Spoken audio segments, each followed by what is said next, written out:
Bonjour et bienvenue. Aujourd'hui, on s'attaque à un sujet vraiment essentiel pour donner de la couleur et de la précision à notre français, les verbes de modalité. Ce sont des outils super puissants, vous allez voir. Allez, c'est parti. Alors un verbe de modalité, qu'est-ce que c'est exactement? Eh bien, il faut l'imaginer comme une sorte de verbe bonus. Il ne marche jamais tout seul. En fait, il vient s'accrocher à un autre verbe, le verbe principal, pour lui donner une nuance particulière.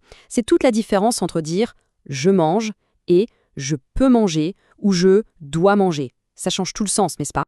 En gros, ces verbes ajoutent 4 grandes saveurs à une phrase. Ils nous permettent de parler de ce qu'on est capable de faire, de ce qu'on est obligé de faire, de ce qu'on a envie de faire, ou encore de ce qui est simplement nécessaire. Chaque verbe apporte sa petite touche. On va commencer avec le groupe le plus courant et franchement le plus simple, le trio pouvoir, devoir, vouloir. Ce qui est génial avec ces trois-là, c'est qu'ils partagent exactement la même règle de construction. Du coup, une fois qu'on en a compris un, on les a tous compris. Le premier du trio, c'est pouvoir. On l'utilise tout le temps pour exprimer une capacité, une compétence ou tout simplement une possibilité. C'est le verbe du c'est possible ou j'en suis capable. Et voici la règle magique et elle est d'une simplicité enfantine. On prend le verbe pouvoir qu'on conjugue et juste après, on met le verbe d'action à l'infinitif. C'est tout. Pas de de, pas de a, rien. C'est direct. Regardons ça concrètement. Je peux comprendre, ils peuvent réussir. On voit bien la structure. Ah, et une petite astuce au passage, quand on utilise pouvoir au conditionnel, ça devient un super outil de politesse. Pourriez-vous m'aider sonne beaucoup plus élégant que pouvez-vous m'aider. Un petit détail qui fait une grande différence. On enchaîne avec le deuxième de la bande, devoir.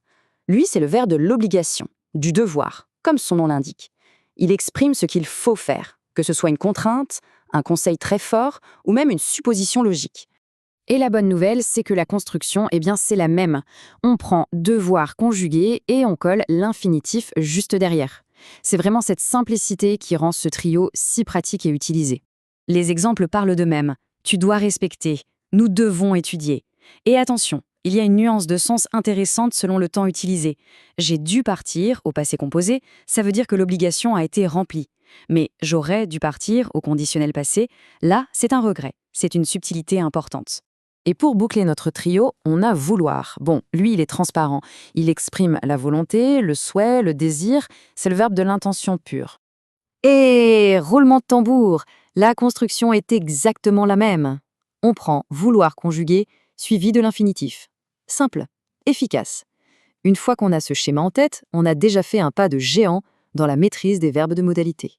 C'est très direct, mais attention, tout comme avec pouvoir, le conditionnel, c'est la clé de la politesse.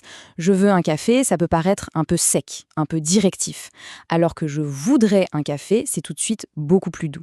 C'est la différence entre une exigence et une demande polie. Bon, maintenant que notre super trio est bien en tête, on va s'attaquer à l'exception qui confirme la règle, le verbe falloir. Il est un peu à part, celui-là. C'est celui qu'il faut vraiment avoir à l'œil parce qu'il fonctionne différemment. La grande question avec falloir, c'est comment on l'utilise. Est-ce qu'il y a une seule façon de faire ou plusieurs? Et c'est là que toute la subtilité apparaît. Déjà, il faut savoir qu'il est impersonnel, c'est-à-dire qu'il se conjugue uniquement avec il faut. Mais son utilisation, elle, peut être soit générale, soit très spécifique. Et c'est là que tout se joue. Ok, alors ça, c'est vraiment le point crucial à comprendre. Regardez bien. À gauche, on a la nécessité générale. Il faut travailler pour réussir, c'est une vérité universelle, une règle pour tout le monde. La structure est simple, il faut plus infinitif. Mais regardez à droite. Dès que la nécessité s'adresse à une personne ou un groupe précis, tout change. On est obligé d'utiliser il faut que, et cette petite conjonction que déclenche automatiquement l'emploi du subjonctif. Il faut que tu travailles. C'est la grosse différence. Une règle générale contre un ordre ou une nécessité ciblée. Bon, ça fait pas mal d'informations d'un coup, n'est-ce pas?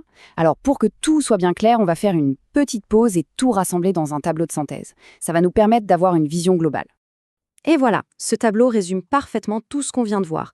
On retrouve notre fameux trio, pouvoir, devoir, vouloir, avec leur construction super simple, et juste en dessous, le cas particulier de falloir, avec ses deux visages.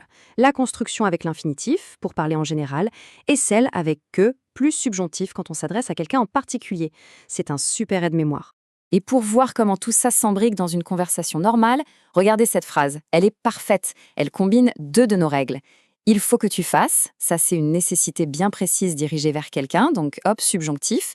Si tu veux réussir, là c'est une volonté personnelle, donc on utilise la structure simple avec l'infinitif. On voit bien comment ces verbes nous permettent de construire des idées complexes de façon très naturelle. Et voilà, notre tour d'horizon est terminé. Au final, la vraie question, ce n'est pas seulement de savoir si l'on peut, si l'on doit ou si l'on veut faire quelque chose. C'est aussi de choisir la bonne façon de l'exprimer. Est-ce une règle générale, une demande polie, un ordre direct? C'est dans ce choix que se trouve la véritable maîtrise de la nuance en français.